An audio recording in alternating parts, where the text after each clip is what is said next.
This feels like coming home.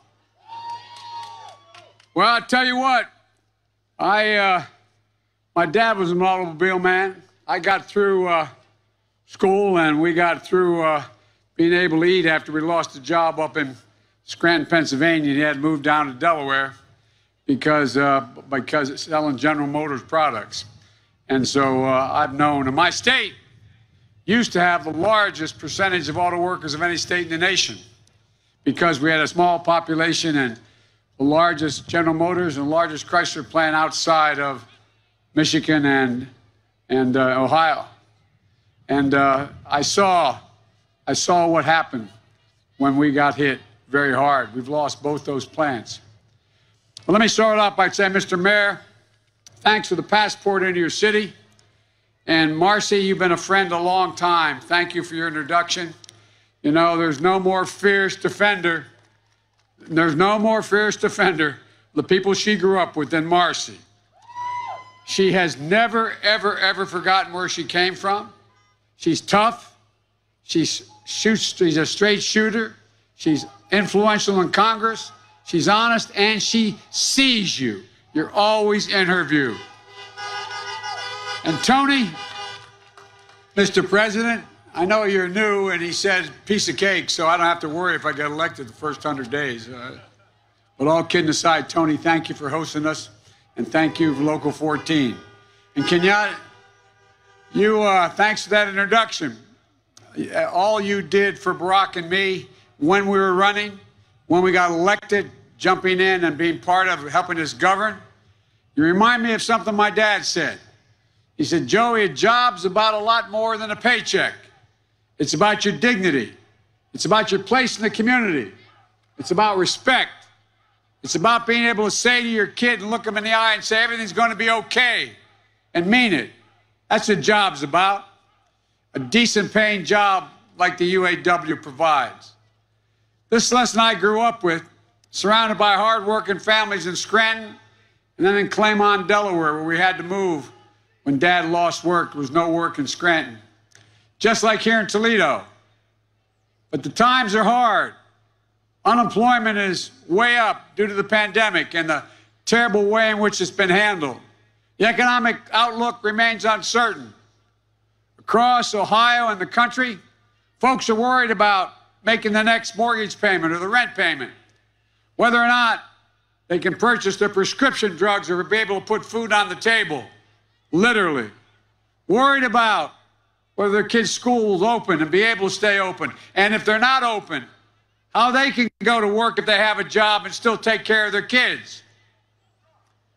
They see the people at the very top doing better than they ever have, while they're left to wonder, who's looking out for me? That's Donald Trump's presidency. 215,000 dead because of COVID. Experts say we're likely to lose another 200,000 people in the next few months unless we take some serious action, and he doesn't know what he's doing. All because this president's only worried about one thing, the stock market. He refuses to follow the science. It's estimated that if we just wore these masks nationally, we'd save over 100,000 lives between now and the end of the year. This president knew back in January. He was briefed in detail by the intelligence community how extremely dangerous this COVID virus was, how communicable the disease was. He went in a taped interview with Bob Woodward, a leading journalist. It's on tape, been played, telling Woodward that he knew how dangerous the disease was, but did nothing. Ask yourself, why didn't he tell us? Why didn't he warn us? He said nothing. He told Woodward that he didn't want to panic the American people. That's why he said nothing. We don't panic. America doesn't panic. But Trump panicked. His reckless personal conduct since his diagnosis has been unconscionable. The longer Donald Trump is president, the more reckless he seems to get. Dr. Fauci, the most respected doc on this issue in the world, in the country, he told the president, you know, the president's announcement of his pick for the Supreme Court in the Rose Garden, he referred to that as a super spreader. all those people that got the disease. How's he responding? Well, guess what? He's now running an ad you probably saw, a national ad quoting Dr. Fauci out of context. Way back in March, referring to public health officials, Dr. Fauci said, "I can't imagine that anybody could be doing more," end of quote. In the recent ads that's going out nationally, Trump ad quotes Dr. Fauci saying that about him, the president. Trump and his campaign deliberately lied, making it sound like Fauci was talking about Trump. Fauci went on the public air, and the ad came out saying 3 days ago, "I did not give permission for that quote." He wasn't referring to the president. And even after that, Fauci said he didn't say that. The president and the campaign, even after Fauci laid this out, the campaign said, "We're still going to use it," because he did say it, even though it wasn't about him. The point I'm trying to make is, it was a knowing lie, like we're being told about everything about this COVID consequences. As a consequence to his months of overwhelming lying, misleading, and irresponsible action on the part of Donald Trump, how many empty chairs were around your breakfast table this morning? Someone you loved, someone you cared about, someone you knew, a family member or a neighbor, missing. And why? Because of negligence. Look, I view this campaign, as I've said before, and I'll say it again, between Scranton and Park Avenue, between Toledo and Park Avenue. All Trump can see is from Park Avenue is Wall Street. That's why his only metric for American prosperity that he values is the Dow Jones and the index. Like a lot of you, I spent a lot of my time with guys like Trump looking down on me, the Irish Catholic kid in the neighborhood. Guys who thought they were better than me because they had a lot of money. Guys who inherited everything they ever got and still managed to squander it. I have to admit, and I shouldn't have done it, but I've on record saying it, so I'll repeat it. I still have a little bit of chip on my shoulder about guys like him.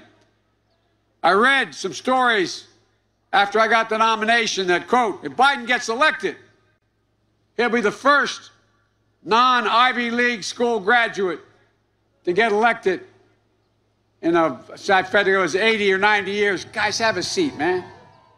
You know what? Like some state school guy went to the University of Delaware, I was proud of it. Hard to get there, hard to get through in terms of money. But folks, since when can someone who went to a state university not be qualified to be president? Folks, I know what it takes to be president. I sat next to a man for 8 years watching and participating. My mom taught me that what you're probably taught by your parents too. Say, Joey, nobody is better than you, but everybody's your equal. I don't measure people based on the size of their bank account. I don't respect people based on whether they own a mansion. I don't judge them whether they're based on whether they belong to a country club. You and I measure people by the strength of their character, their honesty, their courage. Their courage. My mom used to say the greatest gift of all, the greatest virtue is courage. You're redeemed by your courage. That's what she'd say, and redeemed by your loyalty. Honesty, loyalty, things that are bigger than yourself. They're the neighborhoods we were raised in. It's all about family, decency, honor, opportunity. These are the values I learned growing up in Scranton, and my guess is you learned growing up in Toledo, wherever you grew up. The people I grew up in Scranton didn't have any money in stocks. In our house growing up, every penny my dad made went to paying the bills, keeping the lights on and food on the table. Every penny our friends in Scranton made went to paying the bills and taking care of their families as well. And we looked out for our neighbors. That's why I have a different measure by which I judge the health of America's economy. I see hard-working women and men who are just trying to earn an honest living and take care of their families, just want an even shot. They're not asking for anything, they're just asking for a fair shot. And you know, given a shot, the American people have never, ever, ever, ever let their country down. Never. The other expression my dad would have, he said, when you see the abuse of power, there's only one way to respond to it, and that's with power. And the only power we have to take on corporate America is union power. That's the only power. I just think back to 2008 when Barack and I were elected and we inherited the worst recession short of a depression in history. The president put me in charge of the Recovery Act, $800 billion was needed to save our economy from going into depression. We did it with less than 0.2% waste or fraud. We're able to see to it that Ohio and other states received substantial assistance to address their economic pain and recover and rebuild, to make sure we kept teachers, firefighters, and cops, public nurses on the job. People are being laid off now because you don't have the local money to do it. So they didn't have to be fired because of lack of money. That was the federal government stepped up. And it started the longest sustained economic recovery in American history that this guy inherited and then squandered again. But you know what Mitch McConnell said recently about helping the states and cities? He said, quote, let them go bankrupt. Well, I heard that before. You heard it too. Republicans said the same thing about the automobile industry. Like I said, I come from an automobile state and an automobile man. The auto industry, supported 1 in 8 Ohioans, was on the brink. It was more than 10 years ago, but you remember it like it was yesterday. It was on the brink. But Barack and I bet on you and the American worker, and it paid off. I argue that the American worker was the finest auto worker in the world. Management screwed it up. You didn't. You didn't make the mistake. And by the way, it all got paid back, but guess who made the greatest sacrifices? Auto workers. You made the sacrifices to get it back. So it's over the many objections of many that we stepped in and rescued the automobile industry. General Motors and Chrysler, saving 1 million jobs. And then what happened when Donald Trump came to office? Remember what Trump said in 2017 in Lordstown? He said, don't move, quote, don't move, don't sell your house. Well, Lordstown shut down on Trump's watch. And after a decade in Cleveland, after the debate in Cleveland, I met with an elementary school teacher from Lordstown. Her husband was there as well, one of the workers who lost his job in Lordstown. He had to accept a transfer to a plant in Kentucky 8 hours away, one way, to maintain his health care and his pension. He drives 16 hours a weekend to see her and their 2 kids. But Donald Trump's betrayal doesn't stop there. He betrayed union workers at Goodyear when he called for a boycott of buying Goodyear tires because of a personal grudge. He passed a tax bill for the super wealthy and corporations that actually provided incentives for companies to move jobs overseas. Folks, manufacturing is the backbone of America. But we're in a manufacturing recession because of Donald Trump, even before the COVID virus hit. We're down 647,000 manufacturing jobs nationwide since the crisis started. And our balance of payments, meaning we're sending more overseas than coming to us, we're buying more overseas than we're selling, is higher than it's been in a long time. There's still 10,900 lost auto worker manufacturing jobs in Ohio have not come back. The Trump presidency will be the first presidency since Herbert Hoover over 90 years ago, first president of modern history, to leave office with fewer jobs than he had when he came to office. Donald Trump's only plan is more tax cuts for the wealthy. Most of you, if you still have a job, paid more than he paid last year in taxes. $750? Come on. The system's rigged. We've got to change it. $30 billion, a new proposal, just for the gains of the 100 richest billionaires in America. $30 billion. Hear me? They made $30 billion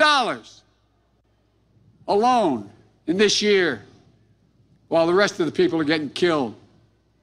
In the middle of this pandemic, why do Republicans have time to hold a hearing on the Supreme Court, instead of providing a significant economic need for localities?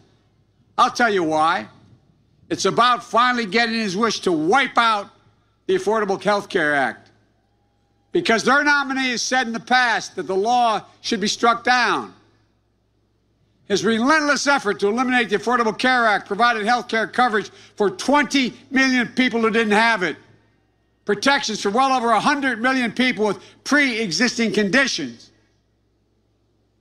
You know, and we've seen his pledge, quote, to terminate the tax dedicated to financing Social Security. Marcy and I were talking about that. You know what the actuary at the Social Security Department said? If it goes through, this tax he's talking about cut for the Social Security, it will actually bankrupt Social Security by the middle of 2023. Go home and tell your parents that.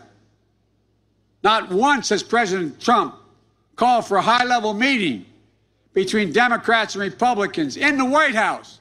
This is going on now. The House already passed, back in the beginning of the summer, this petition to be able to reconcile people who are in real trouble, get help to states like we did. He hadn't once called a meeting between Democrats and Republicans to deliver the new COVID relief package for working families and small businesses that are going bankrupt. He spent too much time in the bunker of his golf course or in the bunker of the White House than he was willing to actually sit to try to work something out. Check it out. First president I can ever remember, in the middle of a national economic crisis, did not try to call the parties together. He turned his back on you.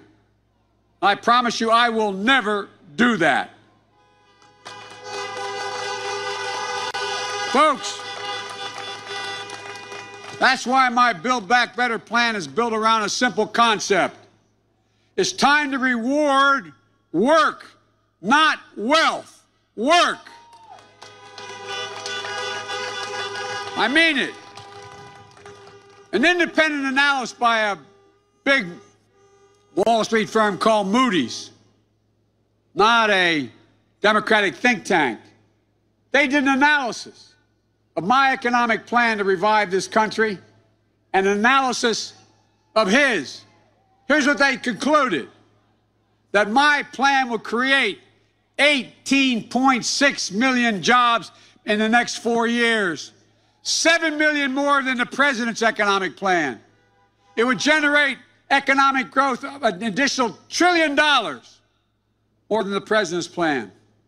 Look, what these guys don't get is when you do well, when my family does well, everybody does better. Everybody does better. That's the God's truth. Here's how my plan works. I'm not going to raise taxes on anyone who makes less than $400,000 a year. If you make more than $400,000, beep your horn, because you're going to get a tax raise. Well, I'm going to raise your tax slightly if you're making over $400,000. But look, you're not going to pay a penny more. In fact, tens of millions of middle-class families are going to get a tax cut when they need it most. And raising their kids, trying to get affordable health care, buying their first home, or saving for retirement. But I'm going to ask big corporations and the super wealthy just to begin to start to pay their fair share. I want to raise back the tax cut he gave for corporate America. They were paying in the mid-30s and now paying 21%. If we just raise the tax back to what it should be, 28%, that generates over $100 billion. Hear me? That's money. I mean, excuse me, $1.3 trillion. That's what it raises to help hardworking folks, to allow us to invest in working people and grow the middle class, and make sure everybody comes along this time. My plan will create 1 million good-paying union jobs, manufacturing and building products and technology that we need now and in the future. We're not investing in research. It starts with a pretty basic idea. You know, the federal government every year spends $600 billion just making sure that we have ships and planes, cars, trains, all the things the government lets contracts for. Well, I promise you this, every single product, every single contract will be only let to a company or a firm that makes it in America from beginning to end. Not a joke. It's going to use to buy American products, support American jobs. We'll invest to build more resilient infrastructure, roads, bridges, ports, 1.5 million new affordable housing units, high-speed broadband in every American household, more important than ever. We're going to rebuild crumbling schools, retrofit 4 million buildings, and weatherize 2 million homes, creating 1 million new jobs. The reason why everyone from the electrical works and every other major union is strongly supporting this. And it's all going to be done by certified union labor. Promise. You may remember when the president put me in charge of that $800 billion, not one single contract went out that wasn't prevailing wage. Not one. So we're going to end Trump's new incentive for sending jobs abroad. That's what he's done. More jobs are going abroad now. Any company that offshores a job is going to pay a 10% penalty. Any company that brings back a job or reopens a closed factory, like a manufacturing plant, they'll get a 10% credit for their investment. We're going to make trade a trade strategy that fights for every American worker and every American job and actually get results. Not Trump's chaotic trade war, erratic tweets and bluster that's only stiffed American workers and consumers, including farmers. He's let you down. He's let us down. I promise you, I will stand up to China's trade abuses, and I will invest in the American worker because I know nobody can outcompete an American worker when they've gotten a fair shot. Nobody in the world. One more thing. The United States government owns and maintains an enormous fleet of vehicles. We're going to convert many of them to electric vehicles, and you're going to still need to build these transmissions for a long time to come. But any new jobs in that area are going to go to people who in the automobile industry, who are in the manufacturing, who in the UAW are going to be making these new vehicles, sourced right here in America. The government will provide and demand support to retool factories that are struggling to compete. The U.S. auto industry will step up. I'll expand capacity so the United States, not China, leads the world in modern new technology. We're going to make it easier for American consumers to move to the vehicles of the future by building a network of 500,000 charging stations across the country. We're offering consumers rebates to swap older, fuel-efficient cars. We're going to move in a direction that technology is taking us and making sure the UAW leads the way in how we do it. Together, this will mean 1 million good new jobs in the auto industry. Folks, it's an example of how we can do anything. I'm more optimistic about what we have a chance to do in the next 4 to 6 years, 8 years, than any time in my whole career.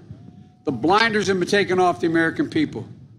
They've seen with the combination of the pandemic, the economic crisis, the racial inequality we're facing, and what's going on internationally. And they're ready to step up.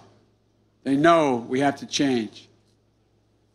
Nothing is beyond the capacity of the United States of America. And I mean that. Think about it.